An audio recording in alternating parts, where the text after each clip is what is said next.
चलो तो 9th-10th में बेसिक सर्कल सबने पढ़ा है। हाँ बहुत बेसिक। चाहो तो उसका थोड़ा सा एक का देख सकते हैं प्रॉपर्टीज छोटी मोटी जो हमें यूज होगी। सर्कल के सरकमफेरेंस पे कोई भी 2 पॉइंट्स को ज्वाइन करने वाली लाइन का नाम क्या होता है? Cord.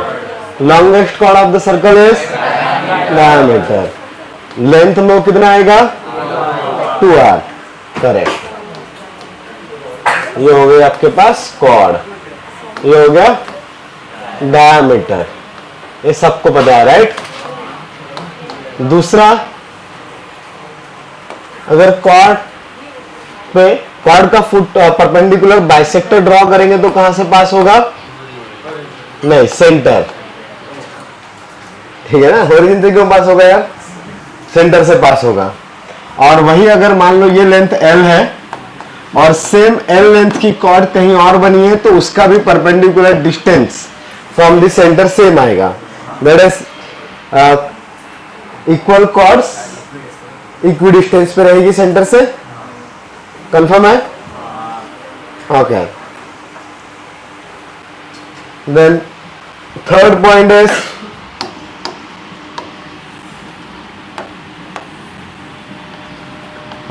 If chord is subtending angle theta, circumference पे एक जगह पे तो दूसरी जगह पे भी कितना बनाएगी?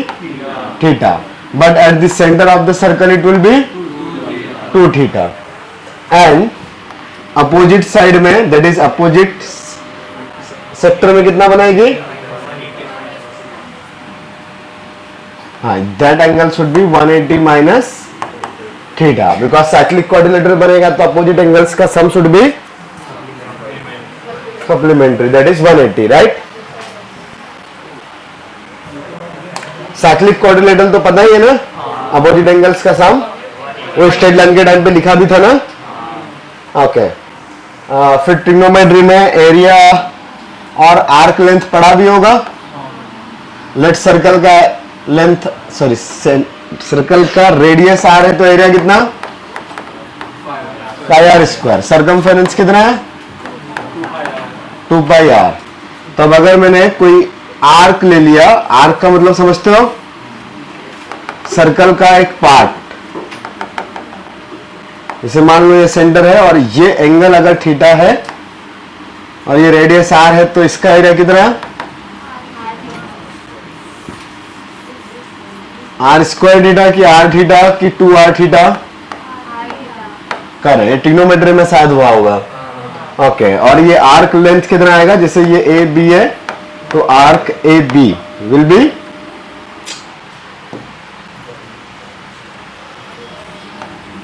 कितना आएगा बताओ? आर्क मतलब वो सरकमफेरेंस ना, तो ये ए से डी तक का लेंथ ये कितना होता है? R theta. तो ऊपर वाला सही है क्या? R theta. हाँ, तुम इधर भी आर थीटा बोल रहे हो, इधर भी आर थीटा, तो एरिया भी आर थीटा और सरकम आर्क लेंथ भी आर थीटा। तुम लोगों ने यही बोला ना कि मैंने गलत लिखा? कौन R square theta? Area R square theta मतलब थीटा इंटू आर स्क्वायर। हाँ, बाय 2 भी होगा। और ये आर इंटू थीटा। आप इधर से भी सोच सकते हो, सर्कल का कंप्लीट एंगल कितना होता है? 2 पाई ना। तो एक्चुअली ये क्या लिखा हुआ है? 2 pi into are square by 2 लिखा है। तो एक्चुअली उसमें ये वाला पार्ट थीटा है, करेक्ट। और यहां पे ये 2 पाई वाला पार्ट क्या है? Theta, angle. तो थीटा इंटू आर। ठीक है। और तो सर्कल की प्रॉपर्टीज छोटी मोटी कुछ रहेगी तो तुमको याद आ ही जाना चाहिए। अच्छा, एक और थी जो समटाइम्स यूज हो सकती है। अगर मैंने एक लाइन एक्सटर्नल पॉइंट से ऐसे ड्रॉ करी, लेट्स ये P है, ये A है और ये B है, और एक टेंजेंट ड्रॉ करी जो इसको T पे मिल रही है। हाँ, PT square equal to PT square is equal to PA PP। ये कलर दिखाई दे रहा है क्या?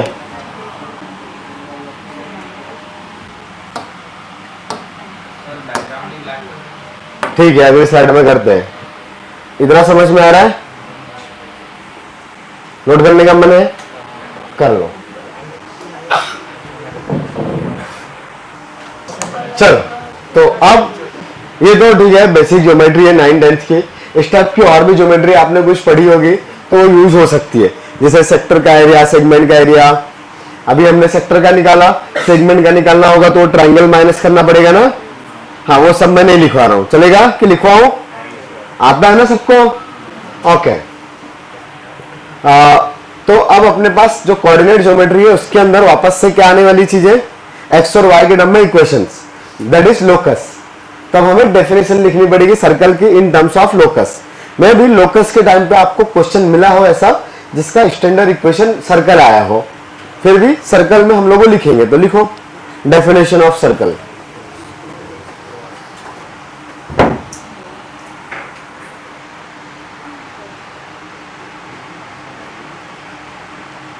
locus of a point P, locus of a point P which moves in a plane, locus of a point P which moves in a plane, मतलब एक ही plane में घूम फिर रहा है, वो 3D में नहीं जा रहा है, ऐसे ऊपर नहीं जा रहा है, ऐसे ऐसे चक्कर मारने वाला है ना। हाँ, locus of a plane which moves in a plane such that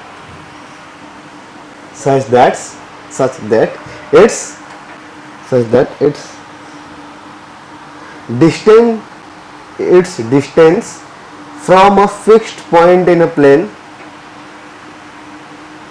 such that its distance from the fixed point in a plane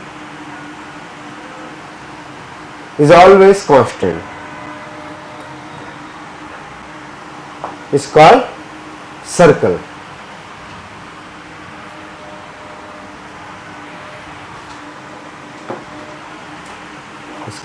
circle नीचे की लाइन में लिखो, where fix point is called centre and constant distance is called radius of the circle.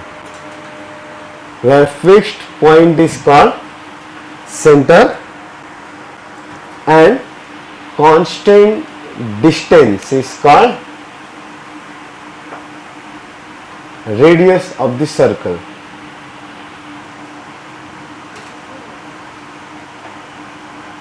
The fixed point is called center and constant distance is called radius of the circle. अब इसका use करके हम लोग standard equation भी लिखेंगे। हाँ, तो फिर नीचे की लाइन में लिखो, if fix point is x1, y1 and constant distances are, then if fixed point is x1, y1 and constant distances are, then equation of circle will be, क्या आएगी बता सकते हो? लोकस निकालेंगे ना, तो जिस पॉइंट को लोकस लेना है उसको अभी मैं एक्स और वाई ले लूं डायरेक्ट, एच कोमा के लेंगे और फिर बाद में रिप्लेस करेंगे, तो क्या आएगी बताओ? हाँ, एक्स माइनस x1 का whole square plus Y minus y1 का होल स्क्वायर का होल रूट। ये हो गई कांस्टेंट डिस्टेंस, बट ये किसके इक्वल होना चाहिए? हाँ, लिखें। तो इसको और सिंप्लीफाई करेंगे तो किस फॉर्म में लिखेंगे? x माइनस x1 का whole square plus y minus y1 का whole square equal to R square. और यही है सर्कल की standard equation in centre radius form. सिर्फ स्क्वायर किया, ठीक है। हाँ, तो इसका नाम लिख लेने का सेंटर रेडियस फॉर्म। मतलब x में से सेंटर का x कोऑर्डिनेट माइनस हो रहा है, y में से सेंटर का y कोऑर्डिनेट। ओके, दोनों के स्क्वायर्स का सम शुड बी रेडियस का स्क्वायर। वेयर सेंटर कौन है? x1, y1 and the radius is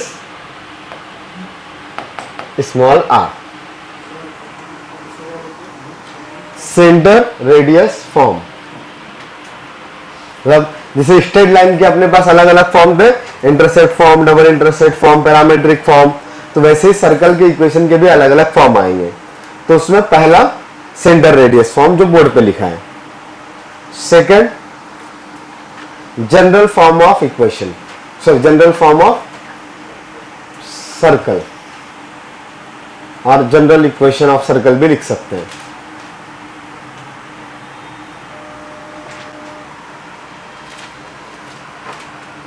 तब जनरल इक्वेशन कितने वेरिएबल का इक्वेशन है?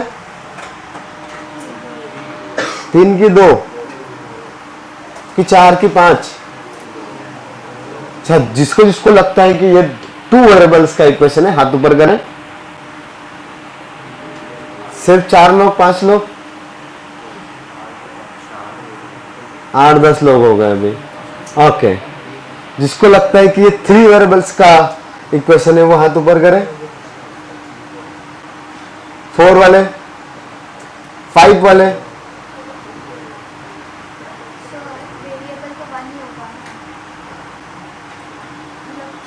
वन वेरिएबल वाले, 1 ही है। ओके, वेरिएबल बेटा कौन होता है? X and Y. तो एक्स और वाई दो अलग अलग लेटर्स है या सेम लेटर्स है? तो दो अलग अलग वेरिएबल्स हुए ना। क्या एक्स और वाई हमेशा इक्वल होंगे? नहीं, उनमें कुछ रिलेशन है, बट एक्स अलग चलता है, वाई अलग चलता है, कोऑर्डिनेट्स ज्योमेट्री तो ऐसी है ना। तो वेरिएबल कितने हुए? 2। बाकी लोगों ने हाथ ऊपर नहीं किया, उनको जिन पे भरोसा था कि हाँ ये लोग सही बोलेंगे, उनके हाथ तो 2 में आ ही गए। x1, y1 फिक्स पॉइंट है, तो फिक्स पॉइंट का मतलब कांस्टेंट हुआ ना, और r तो रेडियस से नंबर्स में आएगी ना कुछ, तो वो भी कांस्टेंट रहेगी। बचेगा कौन? वेरिएबल। तो variable every time X Y plane में कौन होता है? X and Y. और तो कोई है नहीं, जब 3D पढ़ेंगे तो जेड भी आ जाएगा, या कोई और फॉर्म पढ़ेंगे तब उसमें और थीटा, आर, ऐसी टाइप की चीजें कुछ कुछ आएगी। अभी सिर्फ एक्स एंड वाई वेरिएबल है, ठीक है? कोई कंफ्यूजन? ओके, अच्छा, पोलर फॉर्म पढ़ाया था मैंने, R comma theta. Okay, straight line का एक छोटा सा 2 मिनट का पार्ट, ठीक है, बता दूंगा। पहला क्वेश्चन होगा ना मॉड्यूल का। हाँ, बोर्ड बुक में निर्मला में सॉल्व किया था क्या? हाँ, आर कॉमा थीटा लिखना रहता है बस। हाँ, r is distant, theta is the angle, बस उतना ही है। बंद करना है? नहीं, जाओ। तो अगला चीज जनरल फॉर्म ऑफ सर्कल या जनरल इक्वेशन ऑफ सर्कल। कितने डिग्री का इक्वेशन आएगा? नहीं, तो 2 डिग्री का equation, general equation of circle कितने डिग्री का इक्वेशन रहेगा? 2 डिग्री का। 2 डिग्री का जनरल इक्वेशन क्या होता है? X square plus 2hxy plus by square plus 2gx plus b plus c ना। हाँ, लेकिन उसमें कुछ कुछ कंडीशंस आती है ना। तो अब हमने स्ट्रेट लाइन में कंडीशन कैसे निकाली थी? L1 और L2 को मल्टीप्लाई करके POSL बनाया था, और फिर उनको कंपेयर किया था, वहां से चीजें आई थी। Because L1 into L2 should be POSL, ये हमको पता था। यहां पे हमको पता है कि ये इक्वेशन सर्कल है, करेक्ट? तो अब जनरल इक्वेशन की कंडीशन लिखने के लिए कौन सी चीज यूज करेंगे? ये वाला इक्वेशन, इससे कंपेयर करेंगे ना। अगर याद होगा तो वहां पे हमने वो L1 इंटू L2 को मल्टीप्लाई करके दोनों फैक्टर्स आने चाहिए, वो सब कैलकुलेशंस किए थे। तो वहां पे बिकॉज वो मल्टीप्लीकेशन पता था। यहां पे ये इक्वेशन सर्कल है, ये कंफर्म है, राइट? इसमें तो कोई डाउट ही नहीं है। सो 2 डिग्री का जनरल इक्वेशन इस फॉर्म से कंपेयर करेंगे। तो जो रिजल्ट आने वाला है, नोट्स बनाने के लिए पहले लिख लेते हैं। हेडिंग डाला था ना, फिर 2 मिनट में प्रूफ भी कर रहे हैं। क्या है आपके पास? अगर कोई इक्वेशन है 2 डिग्री की, तो उसमें x square plus y square plus 2gx plus 2fy plus c equal to 0, इस तरीके का अगर इक्वेशन होगा, दैट इज उसमें h का टर्म ही नहीं है, और एक्स स्क्वायर वाई स्क्वायर का कोफिशिएंट इक्वल है, तो इसको हम लोग सर्कल बोलते हैं। और इसका सेंटर है एक्स के कोफिशिएंट्स का हाफ और वो भी नेगेटिव में, that is minus g comma minus f, और रेडियस आने वाली है g square plus f square minus c. कहां से आया देखते हैं हम लोग, ठीक है। ये लिख लो, रिवाइज करते टाइम अच्छा रहेगा। तो स्टैंडर्ड या general equation of circle is x square plus y square plus 2gx plus 2fy plus c equal to 0, where centre is minus g comma minus f and radius is root of g square plus f square minus c.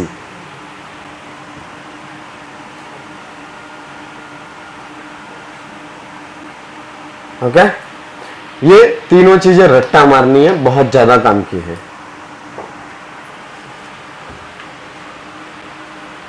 कैसे आया तो इधर से solve करते हैं। अच्छा, ये x minus x1 का whole square plus y minus y1, इधर से लिखता हूं मैं, इसको ओपन कर सकते हैं। क्या आएगा, x1 x plus x1 square plus y square minus 2y1 y plus y1 square minus r square equal to 0 कर दो। तो इस इक्वेशन में आप कभी भी कोई भी सर्कल लिखोगे उसका सेंटर आएगा तो सिर्फ x1 y1 चेंज होगा। आपने सेंटर चेंज किया तो x1 और y1 चेंज होगा, रेडियस चेंज किया तो r चेंज होगा, बस इतना ही डिफरेंस आएगा। तो कभी भी इस कैलकुलेशन में गोस्वामी x इंटू वाई का टर्म आएगा क्या, क्यों नहीं आएगा?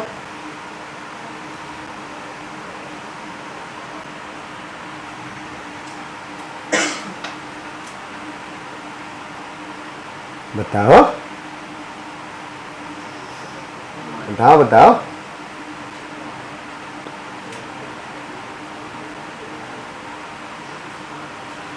नहीं आएगा। The reason x minus x on the whole square आप अप्लाई करोगे तो a square minus 2ab plus b square का फॉर्मूला, उसमें y है ही नहीं तो मल्टीप्लाई कैसे में आएगा?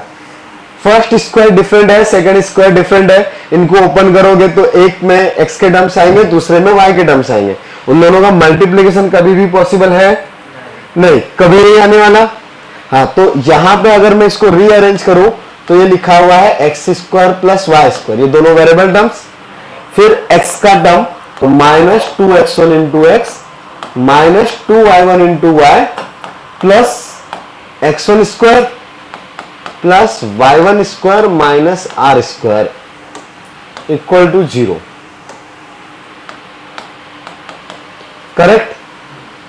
अब एक और कंडीशन फिर यहां से दिखी, इस इक्वेशन में एक्स स्क्वायर और वाई स्क्वायर का कोफिशिएंट अभी 1 है, ठीक है। मैं इस पूरी इक्वेशन में किसी भी नंबर से दोनों साइड में मल्टीप्लाई कर दूं, राइट में भी और लेफ्ट में भी, इक्वेशन तो चेंज नहीं होने वाली, but coefficient of x square और वाई स्क्वायर सेम रहेगा ना। फॉर एग्जांपल मैंने k से मल्टीप्लाई कर दिया तो ये के एक्स स्क्वायर प्लस के वाई स्क्वायर माइनस 2k(x1x) ऐसा कुछ आ जाएगा। ये दोनों कोफिशिएंट सेम होंगे या डिफरेंट होंगे? ऑलवेज सेम होंगे। करेक्ट। तो फिर अगर अब मैंने इसको जनरल इक्वेशन से कंपेयर किया तो 2 डिग्री जनरल इक्वेशन क्या होता है? ax square plus 2hxy plus by square plus 2gx plus 2fy plus c equal to 0। Correct. तो फिर यहां से सबसे पहले अब लिखना पड़ेगा कंडीशंस कि ये सेकेंड डिग्री का इक्वेशन सर्कल को रिप्रेजेंट करे। तो अभी अभी हमने डिस्कस किया, कुछ आ रहा है क्या? कंडीशंस बताओ। 2 डिग्री इक्वेशन हो पहला, वेरी गुड। और कुछ? Correct, h equal to 0 because x into y का कोफिशिएंट 0 है ना भाई। ये इक्वेशन 1 और इक्वेशन 2 दोनों ही सर्कल को रिप्रेजेंट कर रही है, और अगर सेम सर्कल को रिप्रेजेंट कर रही है तो कोफिशिएंट कंपेयर कर सकते हैं ना। बट अभी उससे भी पहले कंडीशन से लिख रहे हैं, तो हम लोग अभी लिख रहे हैं condition for 2 degree equation two represent circle. तो पहला कंडीशन h इक्वल टू 0। दूसरा क्या कंडीशन आएगा? Yes, a equal to b, not necessary 1, बिकॉज यहां पे हम लोग किसी नंबर से मल्टीप्लाई कर भी देंगे तब भी वो वैल्यू सेम ही रहने वाली है। इक्वेशन तो नहीं बदलेगी ना, उसका मीनिंग तो नहीं बदलने वाला। हाँ, कोफिशिएंट बदल जाएंगे बट मीनिंग तो सेम ही रहेगा, सेम ही सर्कल को रिप्रेजेंट करेंगे ना। तो यहां से क्या आएगी दूसरी condition? a equal to b। तो if h equal to 0 and a equal to b, then the 2 degree general equation will represent, बताओ बेटा किसको रिप्रेजेंट करेगी?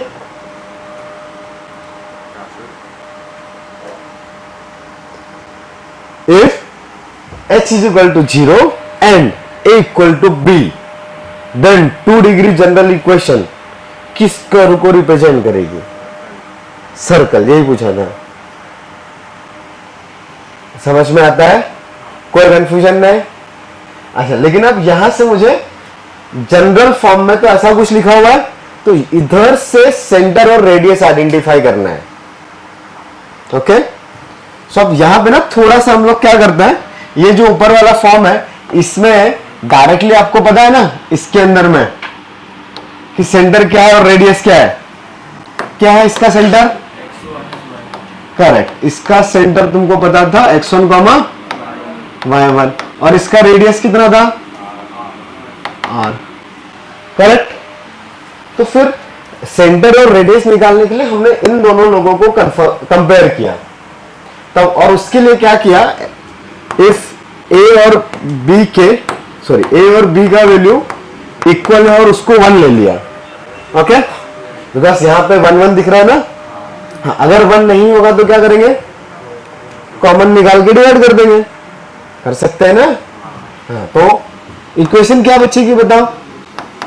एक्स स्क्वायर और h का वैल्यू 0। बताओ ये इक्वेशन क्या बनेगी? क्या बनेगी बेटा बताओ? सेकंड बेंच, बताओ बेटा क्या बनेगी इक्वेशन? हाँ, इसकी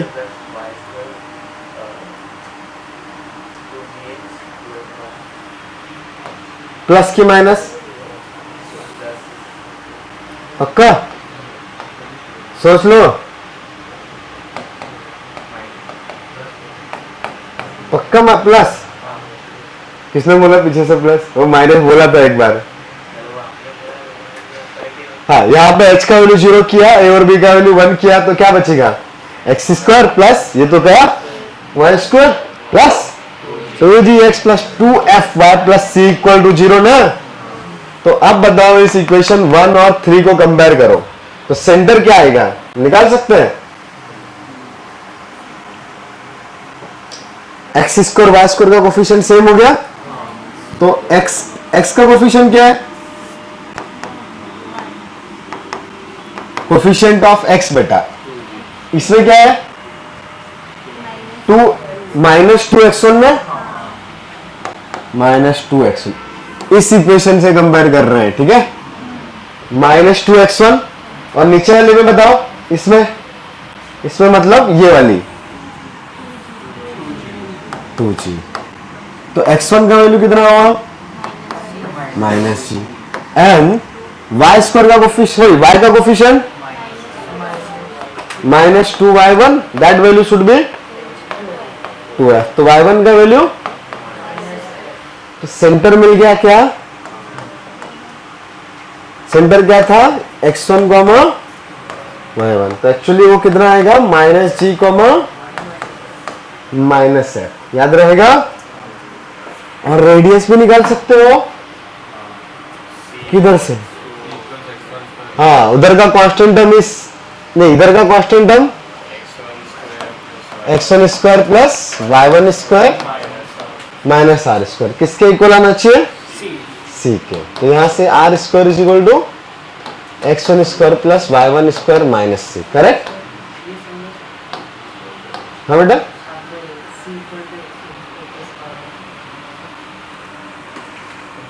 कहां से लिखा? ओके, ये मैंने इक्वेशन 1 का कांस्टेंट टर्म, तो कांस्टेंट टर्म कंपेयर कर रहा हूं इक्वेशन 1 का एंड इक्वेशन 3 का। तो बताओ इक्वेशन 1 का कांस्टेंट टर्म क्या है बेटा? x1 स्क्वायर प्लस या माइनस? प्लस माइनस, और इक्वेशन 3 का कांस्टेंट टर्म c। तो दोनों चीजें इक्वल होना चाहिए। क्यों? बिकॉज दोनों ही तो सर्कल को रिप्रेजेंट कर रही है। हाँ, तो 1 हमने यहाँ पे इक्वेशन 1 और इक्वेशन 3 को ऐसा नहीं लिखते हैं बेसिकली, ये इक्वेशन 1 इक्विवेलेंट टू इक्वेशन 3 किया है। ओके, हाँ, तो यहां से आर स्क्वायर का वैल्यू मिल गया, हो गया। क्या है आर स्क्वायर का value? See, and that r will be correct, but x1 is minus g और y1 इज, पुट कर दे। हाँ, तो यहां पे पुट कर रहे हैं x1 का वैल्यू माइनस जी, y1 का वैल्यू माइनस है। So r will be root of g square plus f square minus c. तो इस पूरे कैलकुलेशन से क्या याद रखोगे? हाँ, एक तो ये कंडीशन, ठीक है, a equal to b and h equal to 0, ये काम की चीज है। दूसरा, सेंटर के coordinate is minus g comma minus f और radius is g square plus f square minus c. बड़े ही काम की चीजें हैं। सीडी में डायरेक्टली यही पूछ लेंगे, बताओ सेंटर क्या है, रेडियस क्या है। ऐसा भी क्वेश्चन सीडी में ही आ सकता है, बाकी जगह नहीं आएगा। समझ में आया? याद हो गया? Very good. चलो अगला चीज लिखना है, उधर का लिख लिया था।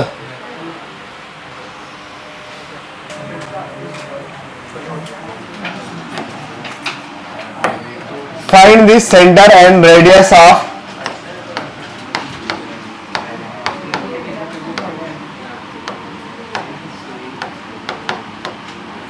this circle.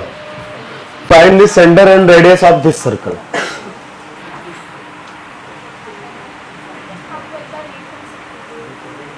क्या बेटा?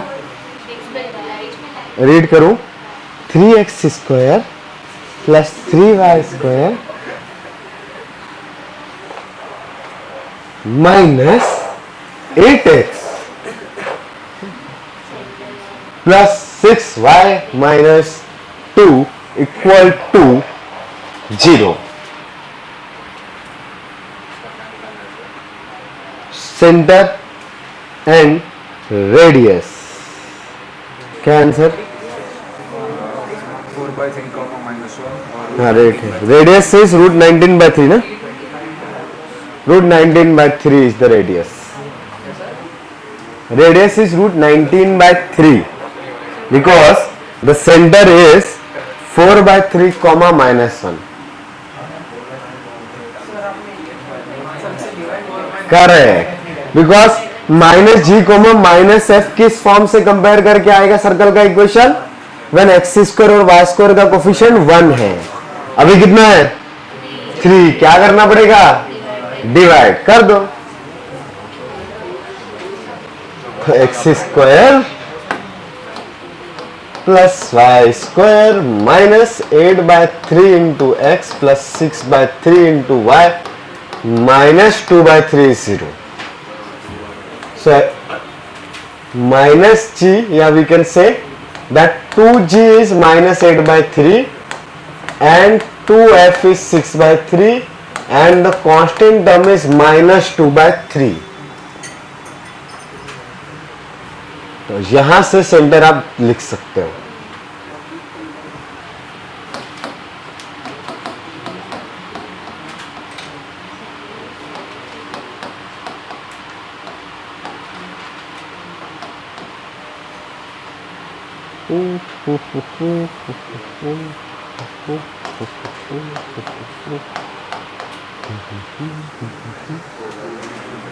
हाँ बेटा, जो जनरल इक्वेशन होती है उसमें x का कोफिशिएंट क्या होता है? 2g एक्स का कोफिशिएंट। एक्स स्क्वायर और एक्स अलग अलग बात है ना बेटा। हाँ, जैसे ये वाले सात के टर्म के मल्टीप्लाई में 2g आता है ना, इसलिए 2g is minus eight by three, but the centre is minus g comma minus eight. तो इधर से g निकाल के माइनस का मल्टीप्लाई भी किया, ठीक है ना।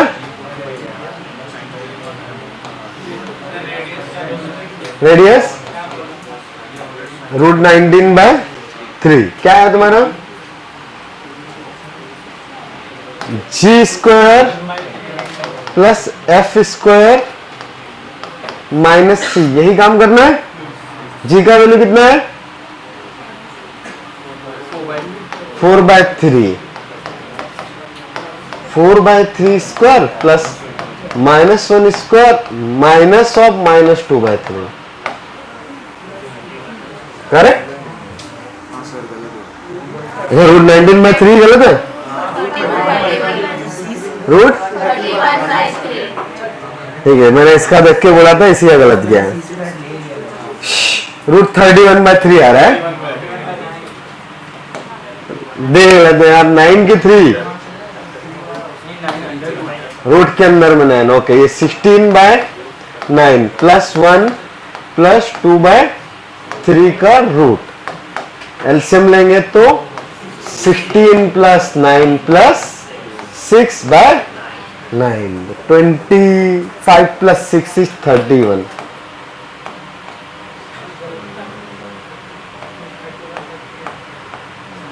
हाँ, √31/3 ये आया था तुम्हारा, सही है।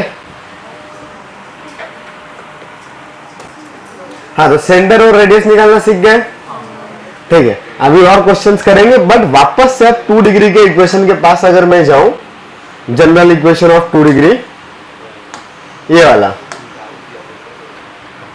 इसके पास कितने अननोन कांस्टेंट्स हैं? ये कितने कांस्टेंट है, अननोन छोड़ो, बिकॉज पर्टिकुलर टाइम पे उनका वैल्यू तो पता रहेगा। तो कितने कांस्टेंट्स हैं? 3, जी, एफ एंड सी। तो उनका यूनिक वैल्यू फाइंड करने के लिए कितनी डिफरेंट कंडीशंस की रिक्वायरमेंट है? यूनिक वैल्यूज मतलब उन तीनों का एक पर्टिकुलर सेट ऑफ सॉल्यूशन। जैसे अभी हमारे क्वेश्चन में जी का एक वैल्यू आया, एफ का एक वैल्यू आया और सी का एक वैल्यू आया। तो 3 वैल्यूज, जी की पर्टिकुलर फिक्स वैल्यू है, एफ की भी और सी की भी। जैसे हम लोग स्ट्रेट लाइन में पढ़ते हैं, वहां पे 2 ही अननोन्स थे, y = mx + c में m और c। तो m और c को फाइंड करने के लिए कितने डिफरेंट कंडीशंस का रिक्वायरमेंट था? 2। आइदर 2 पॉइंट्स गिवन हो, either 1 point and slope given हो, आइदर 2 इंटरसेप्ट गिवन हो, either 1 intercept and 1 other condition, जैसे कोई एरिया की कंडीशन हो या स्लोप की कंडीशन हो। एवरी टाइम 2 कंडीशंस रिक्वायर्ड थी ना। जब शुरुआत में स्ट्रेट लाइन सॉल्व कर रहे थे तो बहुत बार ये बातें हुई थी, करेक्ट? हाँ, तो 2 कंडीशंस अगर रिक्वायर्ड थी स्ट्रेट लाइन, तो उससे एक ही लाइन पास हो रही थी, बिकॉज उन 2 इक्वेशन को सॉल्व करके 2 वेरिएबल्स का यूनिक वैल्यू मिल जाएगा। तो यहां पे कितने अननोन्स है? 3। उनको सॉल्व करने के लिए कितने इक्वेशंस चाहिए? 3। अगर 3 इक्वेशन सॉल्व करेंगे तो जीएफसी का एक वैल्यू मिल जाएगा, जीएफसी का एक कोई तो सेट ऑफ वैल्यूज मिल जाएगा ना। तब 3 इक्वेशंस के लिए कितनी कंडीशंस होनी चाहिए ज्योमेट्रिकली? 3। अबे एवरी टाइम 1 इक्वेशन बनेगा ना, ठीक है।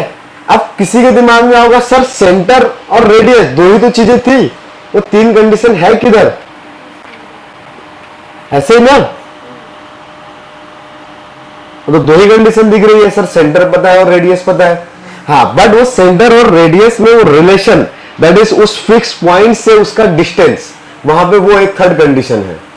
वो डिस्टेंस निकाला तो डिस्टेंस में 2 पॉइंट्स का जरूरत पड़ता है ऑटोमेटिकली। तो ऑटोमेटिकली वहां पे वो 3 चीजें हो गई है। या फिर वहां पे भी दूसरे तरीके से देख सकते हो, x1 पता है, y1 पता है और r पता है, ठीक है।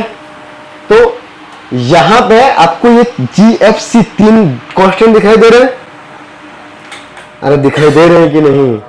उनको सॉल्व करने के लिए कितनी कंडीशन चाहिए? हाँ, जैसे अगर मैंने कहीं पे लिखा 2g + 3f - 1 = 0, g minus f plus 2 equal to 0। इनको सॉल्व करोगे तो g और f की एक वैल्यू मिलेगी ना, कोई तो लीनियर तरीके से सॉल्व करेंगे। बट अगर यहाँ पे सी बी है 2c और यहाँ पे आ गया 3c, क्या इन दोनों को सॉल्व करके जी एफ सी तीनों की वैल्यू मिलेगी? नहीं, मुझे कितने इक्वेशंस चाहिए? 3। तो यहाँ पे तीसरी इक्वेशन में कुछ तो होना ही चाहिए तब, लेकिन वो इक्वेशन आएगी कहां से? कोई तो कंडीशन होना चाहिए ना। जैसे पॉइंट सब्स्टिट्यूट करते हैं तो कंडीशन बनती है। हाँ, मैंने बोल दिया 2,3 से सर्कल पास हो रहा है, तो 2,3 एक्स और वाई की जगह पे सब्स्टिट्यूट करोगे ना। हाँ, तो ऐसी कितनी कंडीशंस रिक्वायर्ड होगी जीएफसी की वैल्यू फाइंड करने के लिए? 3। कंफर्म है? हाँ। सो इक्वेशन 3 अननोन्स या 3 कांस्टेंट्स कंटेन कर रही है। सो 3 कंडीशंस रिक्वायर्ड है, उनकी एक यूनिक वैल्यू, यूनिक मतलब अलग रहे। ऐसा नहीं कि ठीक है 2,4 ले लिया, 4,6 ले लिया, 6,8 ले लिया, ये ऐसा नहीं चलेगा। एक फिक्स सेट ऑफ चाहिए ना। जैसे हमारे पास स्ट्रेट लाइन में आता है भाई स्लोप 2 है तो 2 ही है, 2 कर लिया, 4 कर लिया, 6 कर लिया, ऐसा नहीं चलता है ना। ठीक है। हाँ, तो उनका एक यूनिक सेट ऑफ वैल्यूज के लिए हमें 3 कंडीशंस चाहिए। तो जीएफसी का एक यूनिक वैल्यू मिलेगा और वो यहां पे पुट करेंगे तो एक इक्वेशन बन जाएगी ना। जैसे लास्ट क्वेश्चन में जीएफसी का कुछ तो वैल्यू था, करेक्ट। तो अब उल्टा 3 पॉइंट से कितने डिफरेंट सर्कल्स पास होंगे? 3 पॉइंट्स मतलब कितनी कंडीशंस बन सकती है? 3 कंडीशंस बनेगी ना। उनसे कितने सर्कल पास होंगे? 1। हाँ, तो 3 पॉइंट से कितने डिफरेंट सर्कल पास होंगे? एक ही होगा ना। 3 पॉइंट से कितने डिफरेंट सर्कल पास होंगे? 1। नहीं समझा? देखो, मान लो कोई भी ट्रायंगल है, उसके ऊपर 3 पॉइंट्स हो सकते हैं, x1, y1, x2, या नंबर्स में ले लो समझाने के लिए, 1, 2, 2, 3, 4, 8। ओके,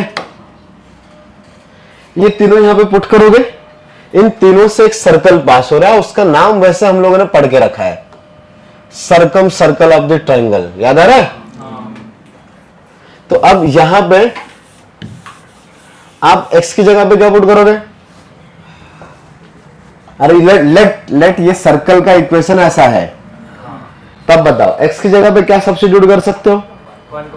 ठीक है, तो पहला 1, 2 पॉइंट लिया, तो 1 स्क्वायर प्लस 2 स्क्वायर प्लस, हाँ यहां पुट कर रहे हैं तो 2g इंटू 1 ही था, plus 4f plus c equal to, एक इक्वेशन बन गई। फिर क्या पुट कर सकते हो? 2,3 पुट कर लेते हैं, क्या आएगा? हाँ, 4 प्लस 9 प्लस 2 2 से 4g plus 6f plus equal to 0। ये थोड़ा सा ना छोटे नंबर ले लो क्या? 4,0 ही ले लेते हैं, छोड़ो ना। ठीक है। तीसरा पॉइंट 4,0 क्या आएगा बताओ? 16 plus 0 plus 8g plus 0 plus c equal to, इन तीनों को सॉल्व कर सकते हो, करेक्ट। g, f और c के एक एक वैल्यू मिल जाएगी ना। कोई तो एक सेट ऑफ पेयर मिलेगा आपको for g, f and c, उनको वापस रिसब्स्टिट्यूट कर सकते हो, तो सर्कल की एक यूनिक इक्वेशन मिलेगी। द यूनिक मींस सेपरेट, एक ही फिक्स है, कोई और इक्वेशन नहीं है, यूनिक वैल्यू है। ओके। हाँ, तो GFC आपको फाइंड करने के लिए 3 कंडीशंस रिक्वायर्ड थी। दैट इज, अगर पॉइंट्स के टर्म में देखेंगे तो कितने पॉइंट्स रिक्वायर्ड है? 3। समझ में आया कुछ? हाँ, तब मैंने स्टेटमेंट अगर पूछा 3 डिफरेंट पॉइंट से या 3 नॉन कोलिनियर पॉइंट से कितने डिफरेंट सर्कल्स पास होंगे? एक ही होगा। कोई कंफ्यूजन? अच्छा, तो अगर मैंने पूछा 1 पॉइंट से कितने डिफरेंट सर्कल पास हो सकते हैं? इनफाइनाइट ना। 2 पॉइंट से फिर से इनफाइनाइट। भाई 2 पॉइंट से भी तो इनफाइनाइट सर्कल्स पास हो सकते हैं ना। मतलब समझ में आ रहा है? हाँ, ये 2 पॉइंट फिक्स है। यहां से एक सर्कल ऐसा आया, फिर ऐसा आ गया, फिर और एक थोड़ा रेडियस वाला आ गया, ऊपर की तरफ भी आ सकता है। समझ गया आई थिंक, ठीक है। 4 पॉइंट से डिपेंड करेगा। सो नॉट नेसेसरी कि ऑलवेज सर्कल पास हो, because every quadrilateral always cyclic हो, नॉट नेसेसरी। तो अगर साइक्लिक क्वाड्रिलेटरल होगा तो फिर एक सर्कल पास होगा, अदरवाइज नहीं होगा। हाँ, बट 3 पॉइंट से ऑलवेज एक सर्कल पास होगा, बट कंडीशन है कि 3 नॉन कोलिनियर चाहिए। अगर तीनों पॉइंट एक लाइन में आ गए तो बनेगा क्या सर्कल? नहीं। तो 3 नॉन कोलिनियर पॉइंट से ऑलवेज एक सर्कल पास होगा, इसलिए हम लोग ऑलवेज ट्राइंगल का सर्कम सेंटर पढ़ते हैं। वहां पे ये कंडीशन नहीं है कि सर्कल सर्कम सेंटर एग्जिस्ट करेगा या नहीं करेगा, वो करेगा ही। ट्राइंगल है, 3 पॉइंट से सर्कम सेंटर आएगा, बिकॉज एक सर्कल उन तीनों से पास होगा ही होगा। समझ में आ रही चीज है? लिंक भी हो रही है ना सबको, किधर से 3 पॉइंट, क्या कहानी आ रही है। Very good. तो आप एक स्टेटमेंट लिखो। The general equation of circle, the general equation of circle, the general equation of circle, the general equation of circle contains, the general equation of circle contains 3 different constants. The general equation of circle contains 3 different constants.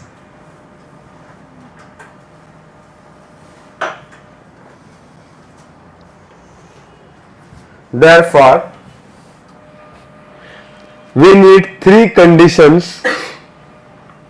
Therefore, we need 3 conditions to find a unique equation of circle.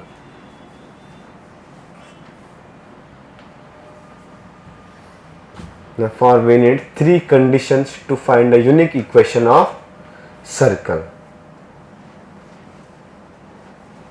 ठीक है? And also कौन सा point लिख सकते हैं? वो triangle वाला।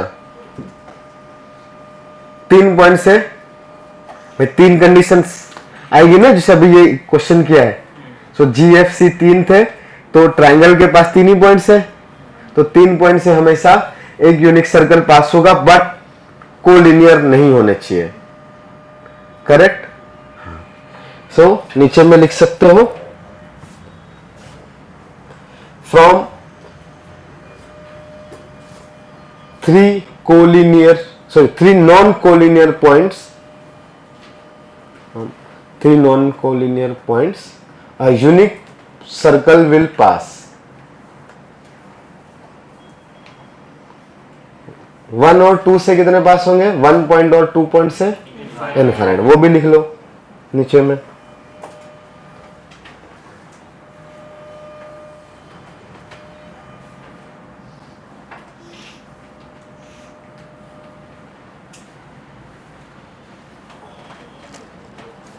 तो उसके नीचे एक क्वेश्चन लिखो, फाइंड द इक्वेशन ऑफ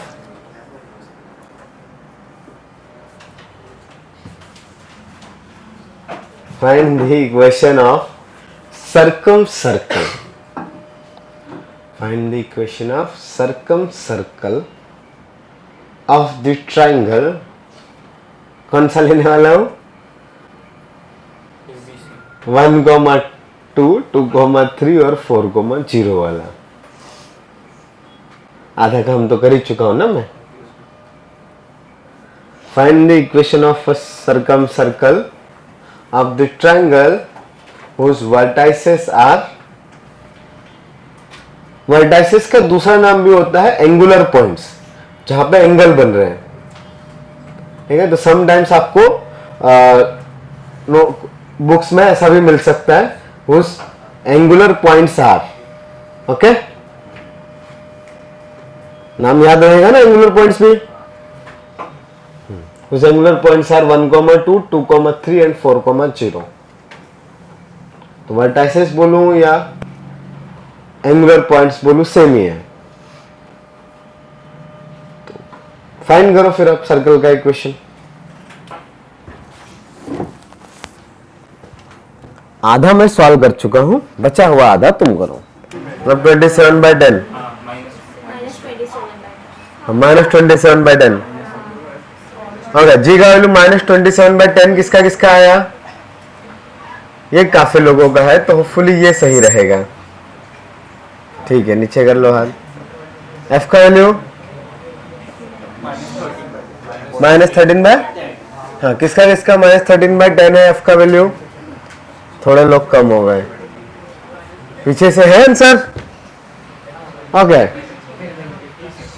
और सी का वैल्यू कितना आया? 56/10। ओके, सबका ही आया, तीनों वैल्यू सेम सेम आई ना करेक्ट कैलकुलेशन करने के बाद। चलो मैं ही ट्राई कर लेता हूं यार, ये साइमल्टेनियस इक्वेशंस थी यार, मतलब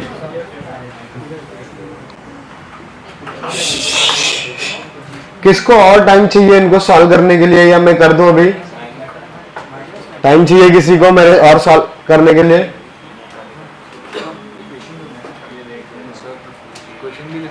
हाँ लिख लो ना, लिखने में क्या ज्यादा है? नहीं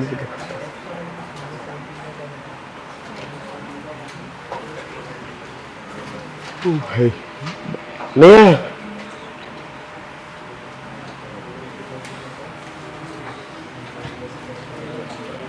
क्यों नहीं आया? क्यों नहीं आ रहा है? अबे प्लस माइनस से कोई गलती क्या होगा गधे? चलो ट्राई करते हैं।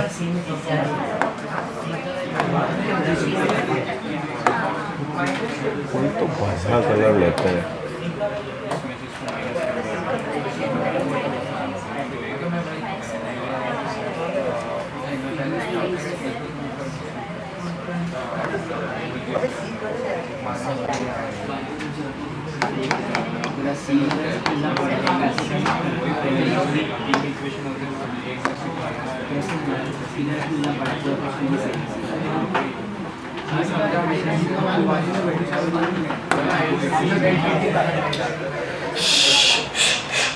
चलो थोड़ा सा सिंप्लीफाई कर लेते हैं।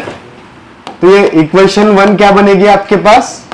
2g plus 4f plus c plus 4 + 1 = 5 = 0। Correct. Second वाली इक्वेशन रहेगी 4g plus 6f plus c, और ये 9 + 4 = 13। And the third equation will be correct. तो 8g प्लस c प्लस 16 = 0। हाँ, तो थर्ड इक्वेशन थोड़ी सी अच्छी दिख रही है, तो इधर से c का वैल्यू निकाल के बाकी दो इक्वेशन में सब्स्टिट्यूट कर देते हैं। So c is equal to -8g - 16, put in equation 1 and 2 both. Okay, तो 1 और 2 दोनों में अगर पुट करेंगे तो देखते हैं क्या आता है। 1 में पुट करें तो ये 2g plus 4f plus c की जगह पे अच्छा -8g -16 प्लस 5 = 0। और सिंप्लीफाई हो रहा है क्या? कितना आ रहा है वो? 2g प्लस 4f ना थोड़ा सिंप्लीफाई होगा ना। 2g - 8g कितना होता है? -6g plus 4f -11 = 0। मैं इसको नाम देता हूं इक्वेशन 4। यहां तक किसी को कोई कंफ्यूजन है? अजाल, तुम लोग तो ऊपर भी नहीं देख रहे बेटा, सीखने का मन नहीं है। नहीं देखो भी, सुनने से काम नहीं होगा, क्योंकि एक तो ये है 6th 7th की चीजें, लीनियर इक्वेशन सॉल्व करना, और तुमको 11th में नहीं आ रही है। तो हुए तो तुम गधे। ठीक है, तुम अकेले नहीं हो, 70% है क्लास, 3-4 ही लोग हैं जिनका पूरा पूरा आंसर आया, या 8 लोग होंगे, तो है तो कंफर्म 6-7 की चीजें, 6-7 की चीजें है ना ये। हाँ, लीनियर इक्वेशन सॉल्व करना नहीं आया, फिर भी तुम ऊपर नहीं देख रहे हो, और ऊपर देखने वाले भी तुम अकेले नहीं हो, उससे भी तुम्हारे साथी बहुत सारे हैं। एक तो तुम्हारा साइड वाला दोस्त है, तुम्हारे पीछे वाला भी है, ऊपर भी नहीं दिखता है। देख रहे थे पक्का? चलो अच्छी बात है। तो नहीं ट्राई करोगे तो कभी नहीं आएगा मैथ्स। तो -6g + 4 है, -11 = 0। ठीक है, फिर अगला कौन सी इक्वेशन में पुट कर दे? अभी फर्स्ट में क्या है, अभी सेकंड में करने वाला हूं। तो क्या आएगा ये 4g, ये सेकंड के अंदर सब्स्टिट्यूट कर रहा हूं, तो +6f करेक्ट -8g -16 + 13 = 0। कितना आएगा? -4g + 6f -3 = 0 ना। इसको नाम दे दूं मैं, या थोड़ा प्लस माइनस कर ले, माइनस का मल्टीप्लाई कर दे, जाने दो क्यों करें। इक्वेशन 5th, तो 4th और 5th को सॉल्व कर लो। कुछ भी अच्छा है क्या? बस 6 और 4 है ना, ये 6g है और ये 4f -11 = 0 है। इक्वली इंक्लाइंड लाइंस दिख रही है, ये तो आपस में बदल गए ना, कोफिशिएंट दिख रहा है। किसका मल्टीप्लाई करूं मैं? अरे यार क्यों हटाया? हाँ, ये 4th थी, एक में 6 का और एक में, हाँ, तो 4th में मैं करता हूं 6 का मल्टीप्लीकेशन, -5th में 4 का। डायरेक्ट लिख दूं क्या? अभी लिख सकते हैं ना। हाँ, इसमें 4, इसमें 6 का और इसमें 4 का मल्टीप्लाई करके माइनस कर रहे हैं।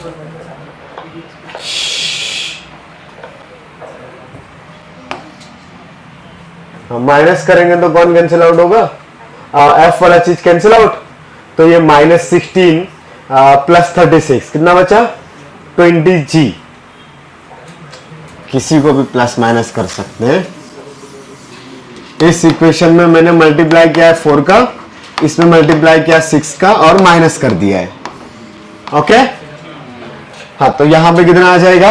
ये 6 6 जा 36, लेकिन ये माइनस माइनस प्लस, तो -4 4 जा 16, तो 20g। ओके, यहां पे ये टर्म कैंसिल आउट, ये टर्म कैंसिल आउट, तो इधर में -3 × 4 -12, और ये माइनस माइनस प्लस 66, तो 66 - 12 कितना? 54 ना, = 0। तो 20g = -54, तो g का वैल्यू -27/10। हाँ, इसको किसी भी इक्वेशन में पुट कर दो, तो f का वैल्यू कितना आ रहा है बताओ? -13/10। और फिर g को यहाँ पे c में पुट कर दो, तो c कितना आ जाएगा? इधर पुट कर दो तो आ जाएगा माइनस कि प्लस? 20/। ठीक है, ये सबको वापस से कौन सी इक्वेशन में सब्स्टिट्यूट करेंगे? हाँ, जो जनरल इक्वेशन था x² + y² + 2gx + 2fy + c में, तो आपको सर्कम सर्कल का इक्वेशन मिल गया। ये एक तरीका समझ में आया सर्कम सर्कल निकालने का। दूसरा क्या तरीका हो सकता है सर्कम सर्कल निकालने का? बताओ। हाँ, सर्कम सेंटर कैसे निकालेंगे? सर्कम सेंटर परपेंडिकुलर बाइसेक्टर्स का इंटरसेक्शन, तो सेंटर मिल गया, सेंटर से किसी भी वर्टेक्स का distance should be equal to radius. Centre radius मिल गया तो लिख देंगे x - x1 का होल स्क्वायर + y - y1 का होल स्क्वायर = r²। ठीक है, चलो, तो जिसका नहीं आया जल्दी से नोट कर लो, फिर अगला क्वेश्चन लिखते हैं। हाँ बोलो बेटा।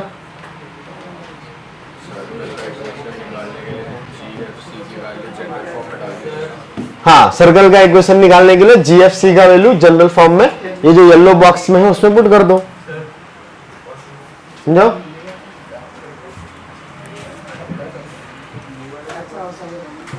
मिल गया GFC तुमको ना, ठीक है।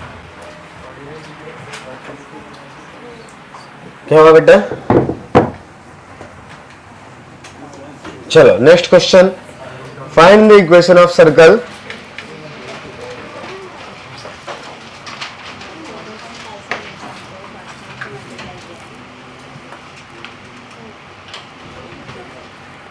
having lines, find the equation of circle having lines 2x minus 3y equal to 5 and 3x minus 4y equal to 7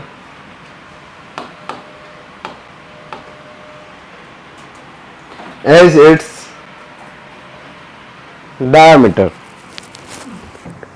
अच्छा, डायमीटर का दूसरा नाम भी होता है लॉन्गेस्ट कॉर्ड, थर्ड नाम भी होता है normal of this circle. Normal समझते हो? पता है क्या नॉर्मल? ठीक है, पढ़ेंगे। चलो, longest chord, find the equation of circle having lines this and this as its diameter whose area is 154 square units, whose area is 154। निकालो। चलो, किसका किसका आ गया? कितना आया रेडियस? सेंटर 1, क्या बात है, तुम्हारा भी आया? सही है, मतलब दिमाग है, बस पढ़ते ही नहीं हो। नहीं बढ़ोगे ना आगे भी। चलो, क्या बोला इन्होंने? एक सर्कल चाहिए जिसके दो डायमीटर्स का इक्वेशन देके रखा हुआ है। तो डायमीटर्स का इंटरसेक्शन पॉइंट क्या होता है? सेंटर। तो इन दोनों लाइंस को साइमल्टेनियसली सॉल्व कर सकते हैं। तो आंसर आपको जो मिलेगा, इनका जो इंटरसेक्शन मिलेगा वो कौन होगा? सेंटर। तो इन दोनों को साइमल्टेनियसली कैसे सॉल्व करेंगे? किसी एक में मल्टीप्लाई कर देंगे हम लोग, ऊपर में 4 का कर दो, नीचे में 3 का कर देते हैं, ओके। और फिर दोनों को माइनस करेंगे तो x का वैल्यू करके दिखाओ, या आता है सॉल्व करते हुए? सबको आता है ना, पक्का? तो x का वैल्यू 1 की -1 1, y का वैल्यू, तो ये जो पॉइंट है वो है 1, -1 और एरिया तुमको देके रखा हुआ है 154 और ये कितना होता है? पाई आर स्क्वायर। 154 है तो पाई का वैल्यू क्या यूज करेंगे? तो 154 is equal to 22/7 into are square. ये 11 2 जा 22, 11 1 जा 11, 11 4 जा 44, सही है? 68 98, अच्छा 2r स्क्वायर था क्या? तो r का वैल्यू 7, तो r का वैल्यू 7 मिला तो सर्कल का इक्वेशन मिल गया क्या? कैसे लिखेंगे? करेक्ट, x माइनस x1 का whole square plus y minus y1 का whole square equal to r square. x1 का वैल्यू कितना है? 1, y1 का वैल्यू पुट कर दे तो x माइनस 1 का whole square plus y plus 1 का whole square is equal to 7 square. हो गया। चलो अगला क्वेश्चन लिखो।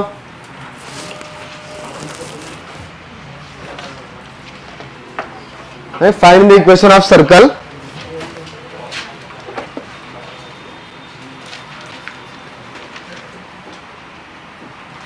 concentric with,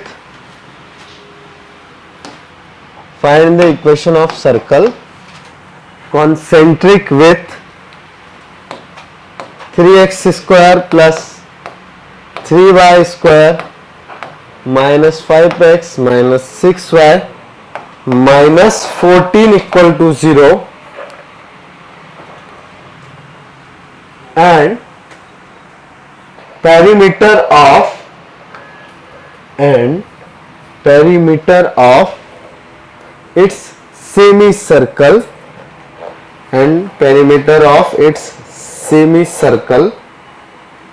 so concentric with this circle means center will be same, so center of this circle is minus g comma minus f, but पहले क्या करना पड़ेगा, yes coefficient 1 बनाना पड़ेगा, so x square plus y square minus 5/3x minus 2y minus 14/3, so centre is minus g, तो minus g will be 5/6 and minus f will be 1। जो लोग ऊपर देख रहे हैं उसमें से किसी को कोई डाउट? Very good. कुछ लोग हैं जो ना आंसर लाते हैं ना कभी ऊपर देखते हैं, पता नहीं यार क्या चाहते हैं, देखते हैं उनको बाद में आराम से। और रेडियस निकालना पड़ेगा। हाँ बेटा, हाँ 3 से किया तो x का coefficient is minus 5/3, so the 2g is minus 5/3 ना, तो g will be minus 5/6, but the center is minus g, so it will be 5/6. Similarly for f, okay? Okay. फिर क्या आएगा रेडियस के लिए कैलकुलेशन? तो सेमी पैरीमीटर नहीं, semi circle का पैरीमीटर या सेमी पैरीमीटर, क्या वर्ड यूज हुआ है? Semi circle. तो सेमी सर्कल मतलब ये जो है इसकी सारी बाउंड्रीज की लेंथ का एडिशन। तो सेमी सर्कल ऊपर वाला pi r, because total 2 pi r होता है, उसका आधा, तो curved area is pi r, but ये फ्लैट वाला एरिया भी तो कितना आएगा? 2r। So this value is given है, कितनी है? 136 ओनली 36 ओनली 36। यहां से r निकाल सकते हैं। r का वैल्यू पाई प्लस 2, पाई मतलब 22/7 plus 2 into r is equal to 36, तो r इज इक्वल टू 7। इतना कैलकुलेशन आता है ना, 7 2 जा 14। हाँ बस वो क्रॉस मल्टीप्लाई किया आ गया, तो सेंटर मिल गया, रेडियस मिल गया, तो x minus 5/6 the whole square plus y minus 1 the whole square is equal to 7 square. ठीक है, कोई कंफ्यूजन? चलो अगला क्वेश्चन लिखो। कुछ बोल रहे हो? Okay.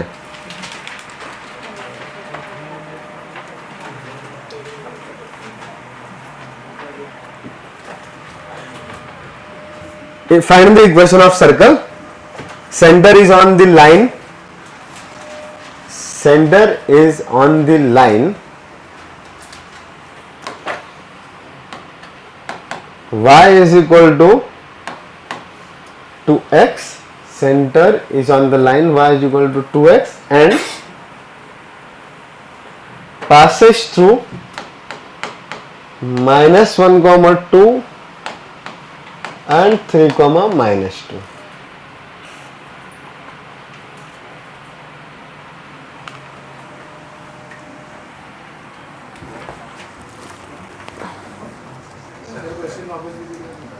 Find the equation of line. Oh, sorry. Find the equation of circle if center lies on the line y is equal to 2x and passes through. तो passes through का मतलब कौन? लाइन passes through या circle? हाँ circle passes through -1, -2 and 3, -2। तो circle के ऊपर के 2 पॉइंट्स भी गिवन है।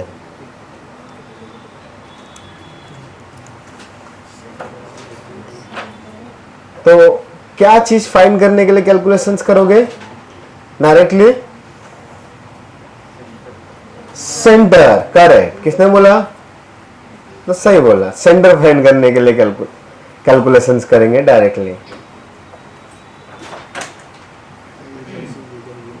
So let the centre is x1 comma 2x1 because the center lies on the line y is equal to 2x.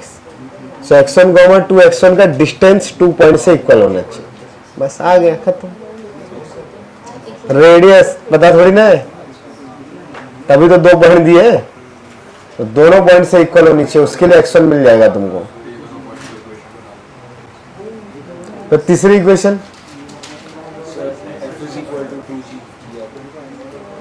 हाँ हाँ भाई, f इक्वल टू 2g, वही तो बोला x1 comma 2x1।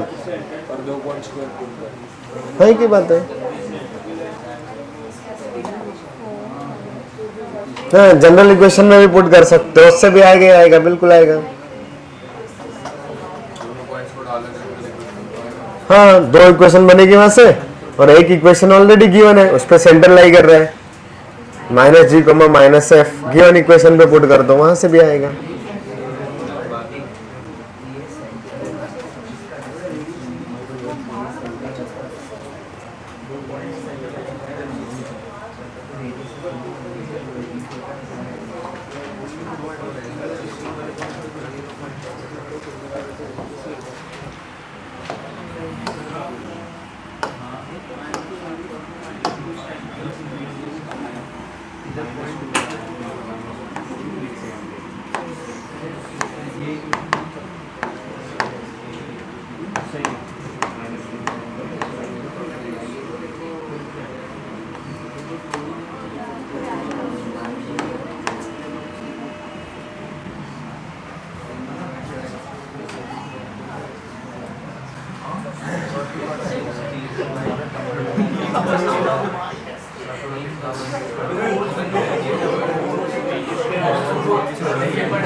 ये सिचुएशन समझ में आ रही है क्या?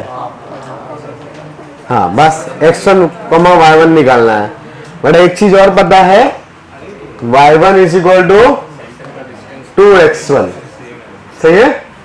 सो हम लोग सेंटर को क्या ले सकते हैं? करेक्ट, माइनस माइनस तो नहीं देना, हाँ, x1 कॉमा 2x, तो उसका distance from the 2 point should be radius. तो ये मान लो a है, ये b है और ये o है। Solve OA equal to OB, आ गया आंसर? तो वापस यहां पुट करके रेडियस मिल गए। ये समझ में आया क्या लिखा है, क्यों लिखा है, सब समझ में आ रहा है।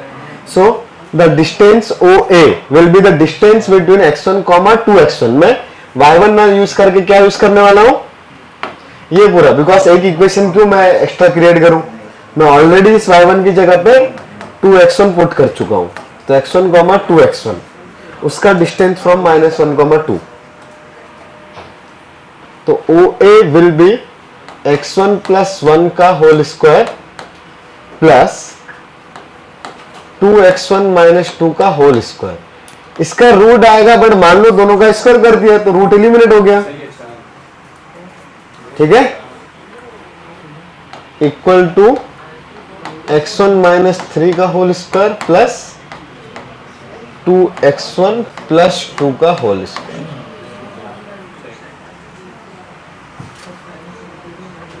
समझ में आया क्या किया बेटा? हाँ, ओपन करो, x square plus 2x plus 1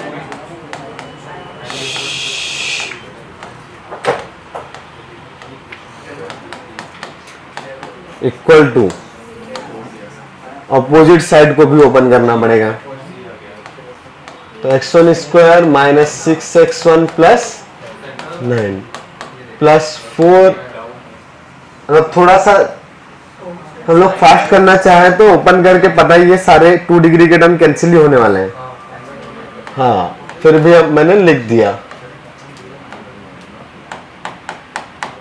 तो देख लेते हैं क्या क्या कैंसिल हो रहा है दोनों साइड से। x1 स्क्वायर से x1 स्क्वायर, 4x1 स्क्वायर से 4x1 स्क्वायर, इस 4 से ये 4,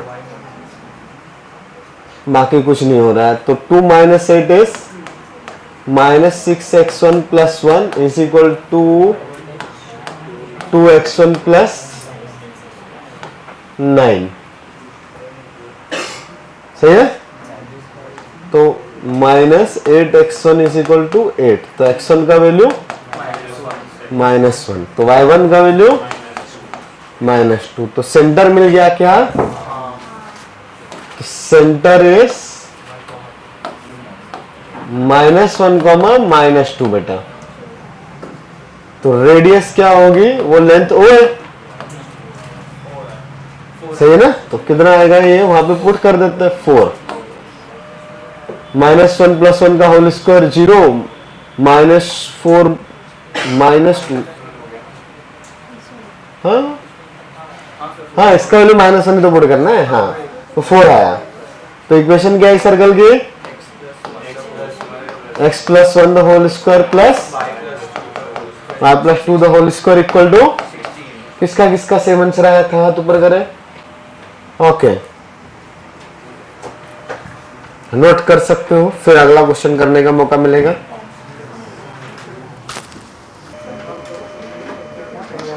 Which passes through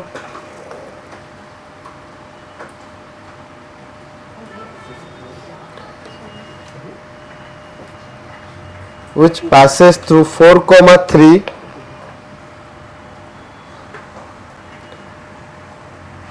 and touches the line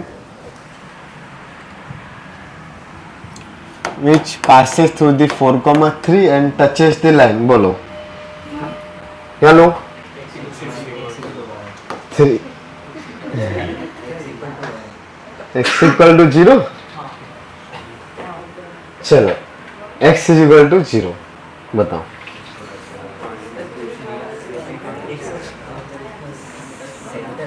and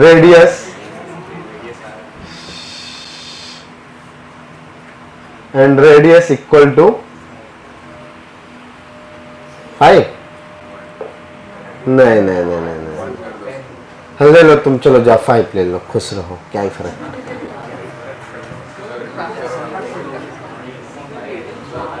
हमें 5 दे दी, उसने बोला 5, मैंने दे दी 5।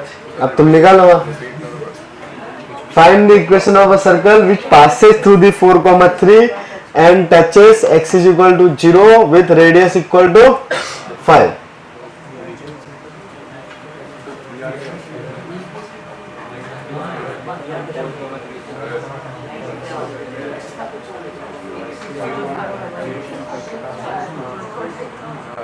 यार लेकिन 4,3 का डिस्टेंस, हाँ तो क्या फर्क पड़ रहा है? अरे तो बहुत सारे सेंटर हो सकते हैं। 4,3 एक सर्कल पे है जिसका रेडियस 5 है। एक तो आपका y एक्सिस से टच कर रहा है ना, तो मतलब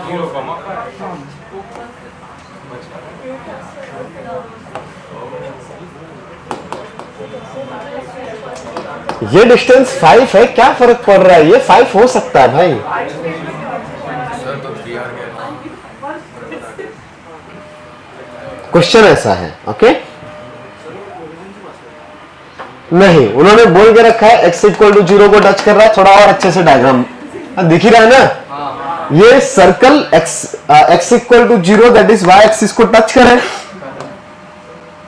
ये y axis that is x is equal to 0। अब इसको अगर टच कर रहा है तो ओरिजिन से तो नहीं पास हो सकता ना? हाँ, ये हो सकता है कि यहां से नीचे ऐसे आ रहा हो, ऐसे एक सर्कल जाएगा ऑब्वियसली, बट वो टच कहां करेगा अपने को पता नहीं है। और इस पॉइंट का अगर ये पॉइंट 4,3 है तो इसका इधर से डिस्टेंस 5 है, ओरिजिन से भी 5 है, बट ये तो हमेशा ही रहेगा। इस पॉइंट का भी डिस्टेंस 5 सिर्फ यहां से है क्या? नहीं, इधर से भी तो 5 डिस्टेंस होगा ना इसका। तो कोई और पॉइंट सेम डिस्टेंस पे लाई कर रहा है, उससे इस सर्कल को क्या लेना देना? ठीक है, मैंने अगर सेंटर 4,3 दिया होता, ऐसा सर्कल बोला होता, तब वो ओरिजिन से पास होता। मैंने 4,3 सेंटर नहीं दिया है। 4,3 is the point lies on the circle. मतलब ये चाहो तो फिर से एक डायग्राम बनाओ ऐसे, इसको हटा के, तो ये कुछ ऐसा है। एक सर्कल है जो इधर टच कर रहा है, उसका रेडियस कितना है? 5, और ये सर्कल 4,3 से भी पास हो रहा है, तो ये डिस्टेंस भी कितना आना चाहिए? 5। बस इतना ही है। लेकिन अगर ये सर्कल इधर टच कर रहा है, तो लेट्स ये पॉइंट जो है h, k ले लो, ठीक है। बट ये y एक्सिस से अगर डिस्टेंस देखूंगा, तो ये डिस्टेंस और इधर में x कोऑर्डिनेट सेम आएगा क्या? भाई ये पॉइंट h, 0 होगा ना,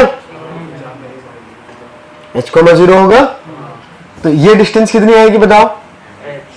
h। तो ये डिस्टेंस कितनी आनी चाहिए? h। तो h का वैल्यू कितना हो गया?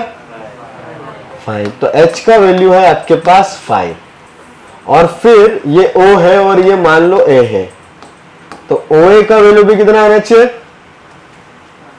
5। कंफर्म है? हाँ, तो फॉर्मूला लगा सकते हैं, OA square equal to 5 square. तो OA का स्क्वायर h माइनस 4 का whole square plus k minus 3 का होल स्क्वायर इक्वल टू 5 का square. But that h is also 5। तो 5 माइनस 4 मतलब 1 का स्क्वायर प्लस k माइनस 3 का whole square is equal to 25। तो बताओ k माइनस 3 का वैल्यू कितना आया? 24। k minus 3 is plus minus root 24, और रूट 24 मतलब 8 3 जा 24 ना, लेकिन 6 4 जा 24, 8 का क्या कर लेंगे? तो 6 4 जा तो 2 रूट 6। तो k is equal to 3 plus minus 2 root 6। क्या मतलब हो रहा है ये प्लस माइनस का? दो सेंटर्स हैं, एक सर्कल ऐसा है, तो दूसरा और कोई सा भी तो हो सकता है ना ऐसा, जिसका सेंटर कहीं और आएगा। फिर से दो सर्कल बनेंगे ना। हाँ, मैंने बोल दिया था आपके पास कि ऐसे एक पॉइंट है, यहां से पास करने वाला और इसको टच करने वाला, तो ऑब्वियसली इधर से एक सर्कल बना, तो इधर से भी तो एक सर्कल बनेगा, तो दो सर्कल बनेंगे ही। ठीक है, कितने सर्कल्स मिले? दो। और सेंटर आपको पता चली गया है, 5, एक 3 प्लस 2 रूट 6, दूसरा 3 माइनस 2 रूट 6, और रेडियस हर बार कितना रहेगा? 5।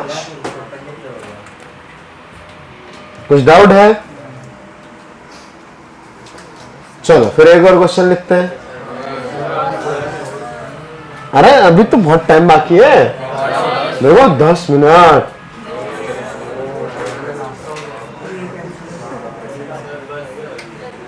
बस छोड़ दे।